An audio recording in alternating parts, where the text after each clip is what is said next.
They had money, fame, fans cheering their names. And then came the bans. Some for drugs, some for fixing, and some for crimes too dark to imagine. Starting us off with Viktor Troicki. Monte Carlo, April 2013. Viktor Troicki, once world number 12 and Serbia's Davis Cup savior, had just been knocked out in the first round by Jarko Nieminen. Still sweating from the loss, he was ushered into doping control. Urine test? Done.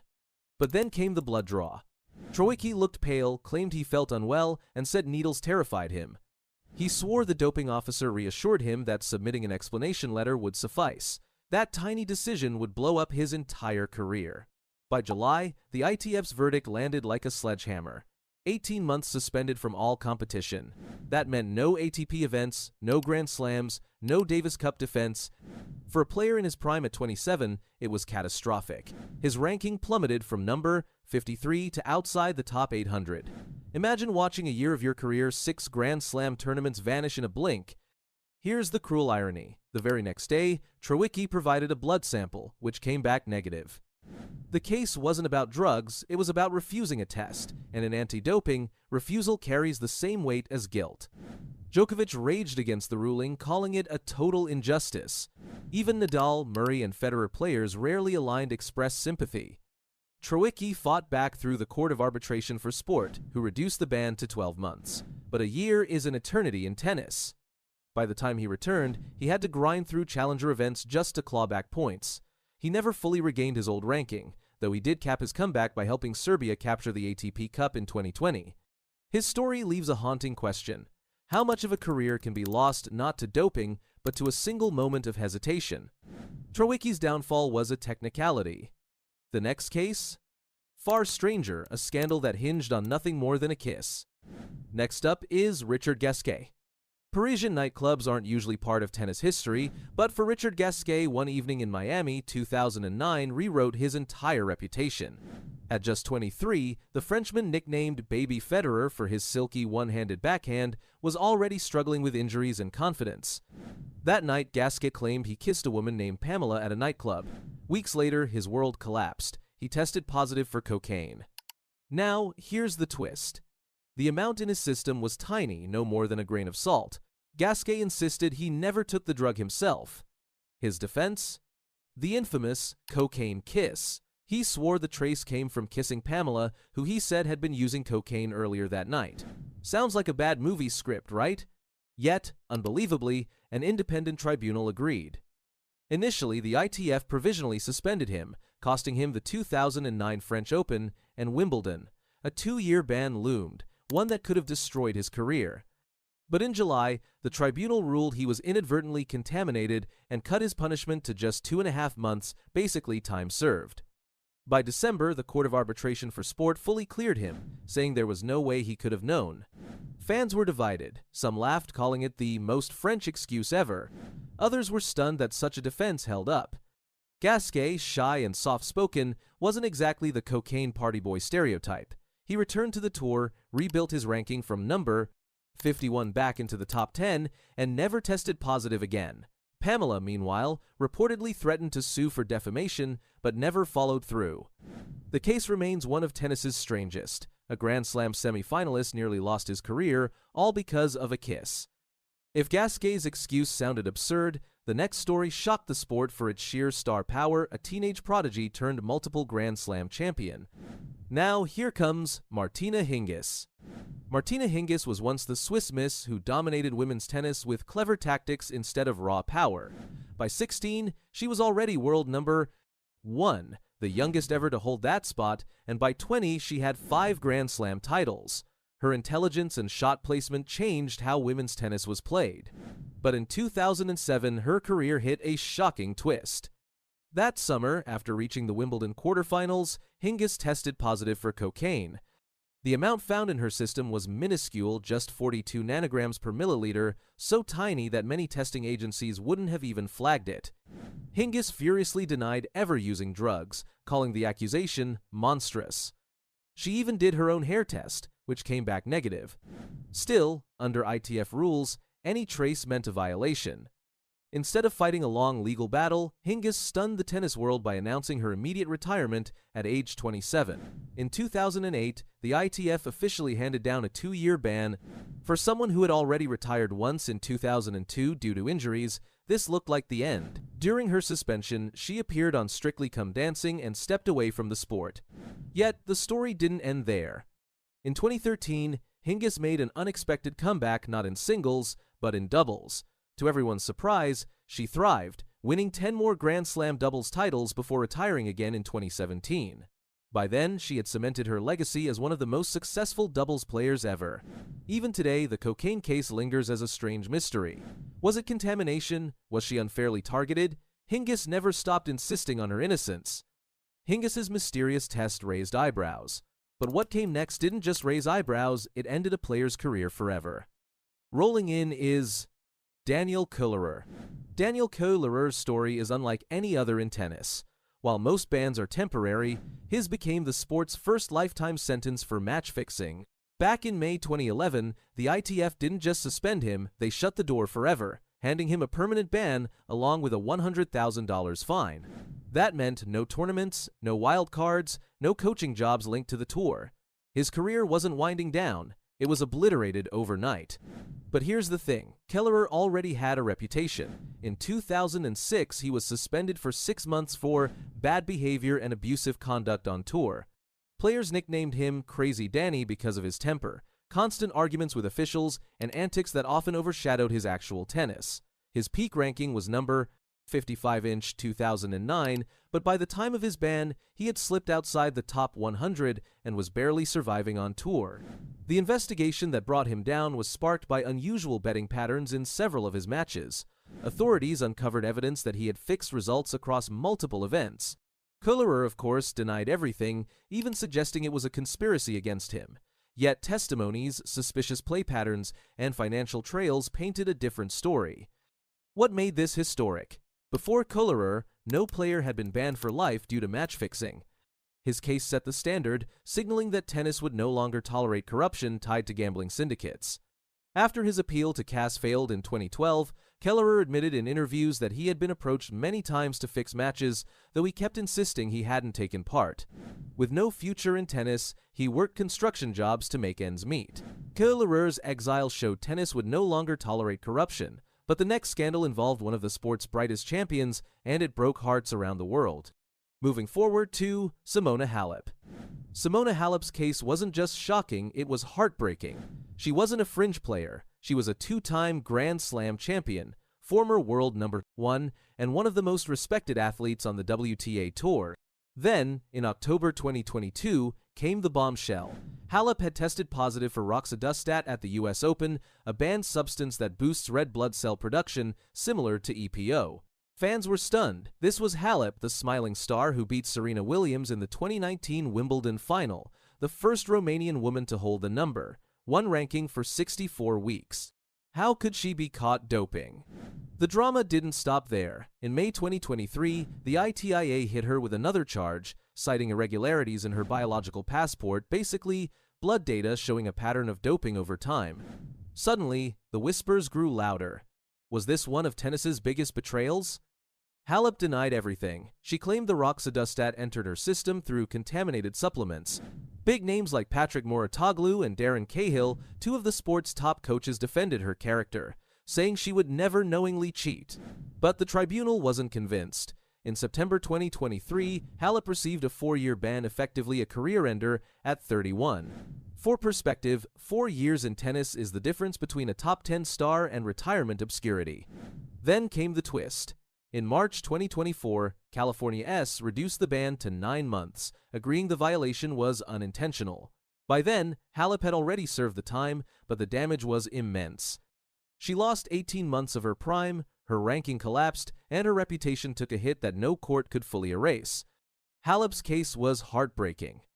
The next, jaw-dropping not because of punishment, but because of what a legend later confessed himself. Shifting gears with Andre Agassi. Andre Agassi's revelation was like a thunderclap in tennis. In 2009, his autobiography, Open, dropped a confession nobody saw coming. During the 1997 season, he was addicted to crystal meth. This wasn't just any year, it was the darkest point of his career. His ranking plummeted to world number 141, his marriage to Brooke Shields crumbled, and his love for the sport had completely vanished.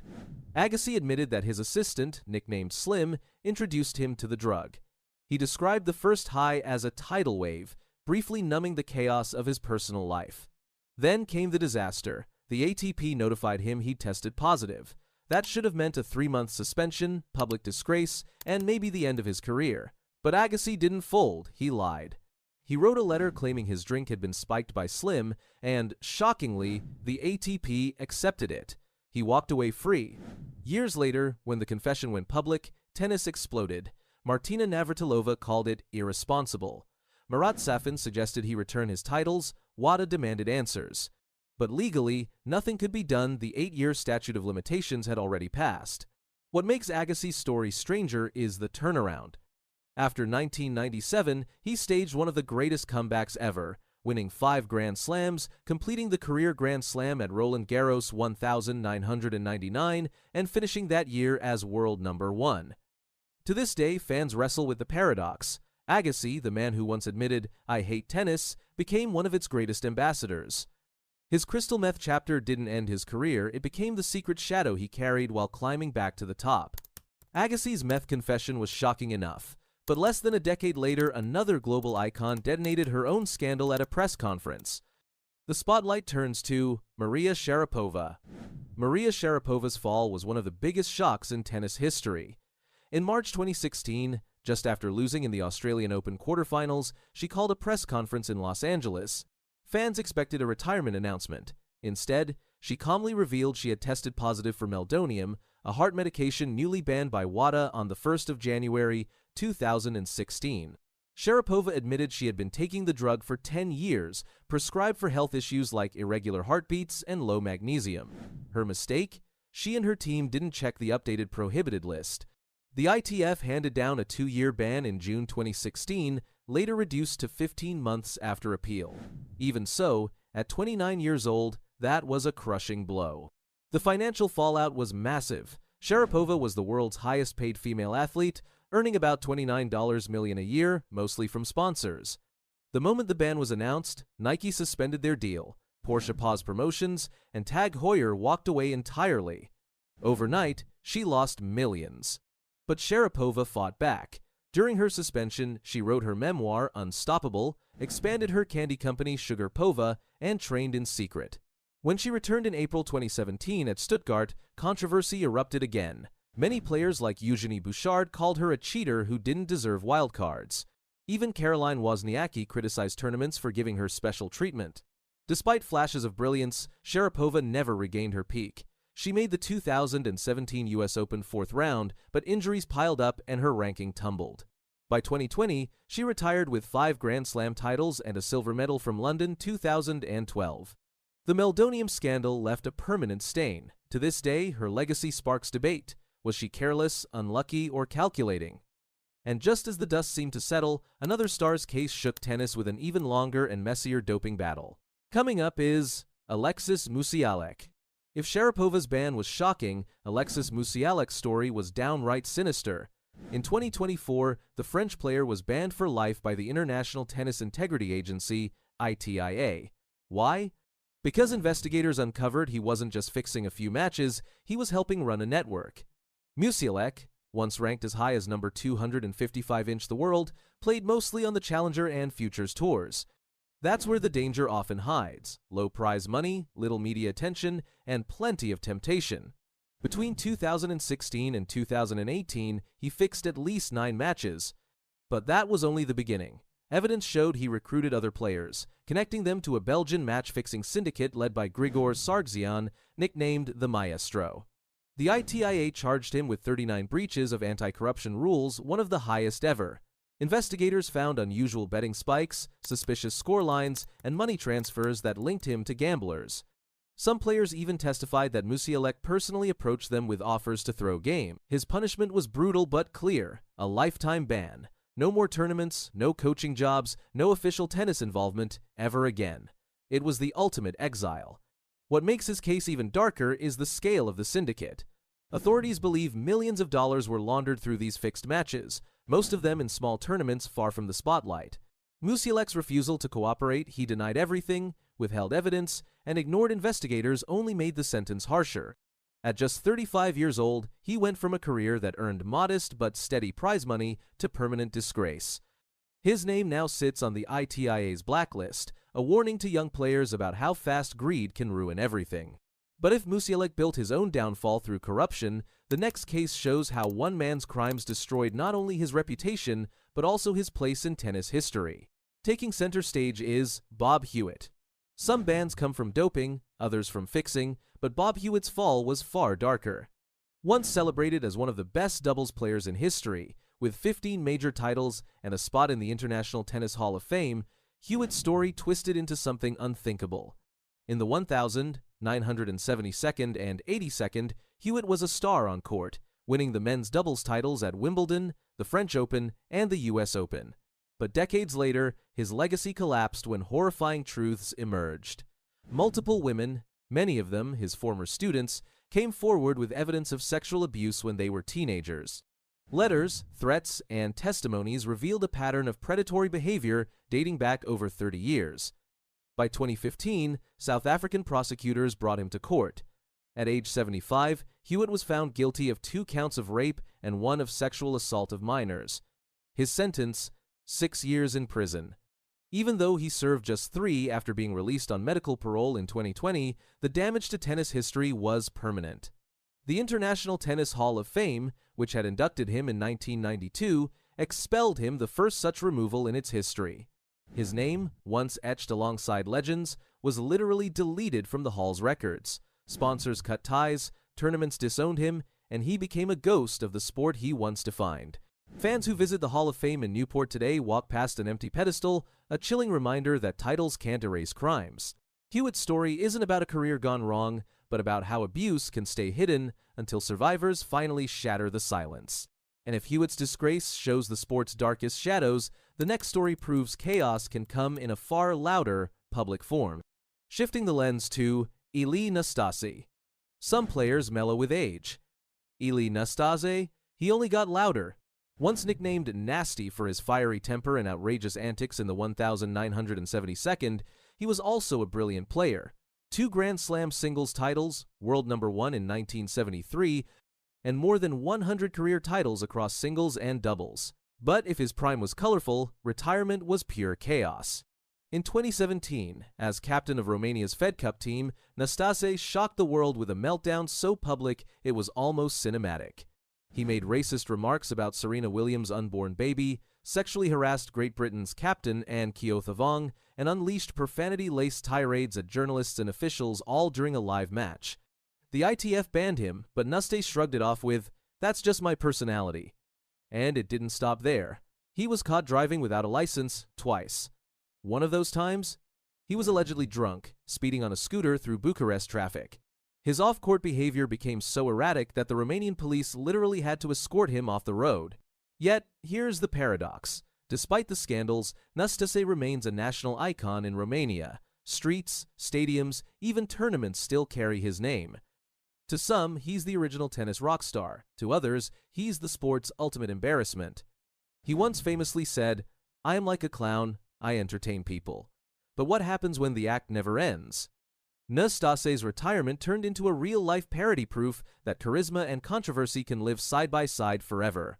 If Nastase brought chaos in broad daylight, the next case dragged tennis into its darkest shadows, where trophies and records meant nothing against the weight of unforgivable crimes. The drama escalates with Boris Becker. At 17, Boris Becker shocked the world by winning Wimbledon in 1985, becoming the youngest men's champion. His diving volleys and thunderous serve earned him 6 Grand Slam titles and millions in prize money. By the time he retired, Becker had banked around $25 million from the court and another $50 million from endorsements. But here's the twist. Despite his fortune, bankruptcy knocked on his door in 2017, with debts ballooning to over $60 million. The scandals piled up. He hid trophies, yes, actual Grand Slam trophies along with properties and assets from creditors. Court documents revealed he shifted hundreds of thousands into accounts under ex-wives' names. In April 2022, a London court found him guilty of 4 charges under the Insolvency Act. The sentence? 2.5 years in prison. He served 8 months before being deported to Germany. Becker even tried to dodge his debts by claiming diplomatic immunity from the Central African Republic, but the country denied ever appointing him. Imagine going from lifting the Wimbledon trophy to pleading with courts over hidden assets. It was tennis's most surreal downfall. Yet, Becker hasn't vanished. Today he's back on television, podcasts, and even coaching. But his fall from Boom Boom Boris to convicted criminal remains one of sport's starkest warnings. And if Becker's story is a financial nightmare on steroids, the next one shows how a player once called the Scud spiraled from missile serves to money scandals no bank statement could survive. And finally, we arrive at Mark Philippoussis. Mark Philippoussis was once Australia's golden boy. Standing 6'5", blasting serves over 140 miles per hour, he reached the 1998 US Open final and the 2003 Wimbledon final, carrying the nickname Scud like a badge of honor. His talent helped Australia win the 1999 Davis Cup, and endorsements poured in. But while his forehand hit lines, his finances hit walls. By 2009, reports showed Philippoussis drowning in over $1 million of debt, including unpaid mortgages. His San Diego mansion was foreclosed. To make ends meet, he even appeared on a reality dating show, Age of Love, in 2007. That same year, creditors sued him for failing to repay loans on luxury cars and motorcycles. Then came lawsuits from investors tied to failed property schemes. Philippoussis filed for bankruptcy in 2017, his net worth allegedly collapsing to near zero despite career earnings of $7 million. Adding fuel to the scandal, in 2021, his father was charged with child sex offenses, casting another shadow over the Philippoussis name. Yet, Mark tries to stay visible coaching juniors, playing exhibitions, even mentoring at tennis academies. But for many, his legacy is no longer the rocket serves, it's the spectacular crash that followed. And that's the haunting thread running through these stories, champions who once touched glory only to watch it unravel into chaos, scandal, or ruin. These stories show how fast glory can collapse into chaos. Subscribe, and I'll take you even deeper into the sport's darkest shadows.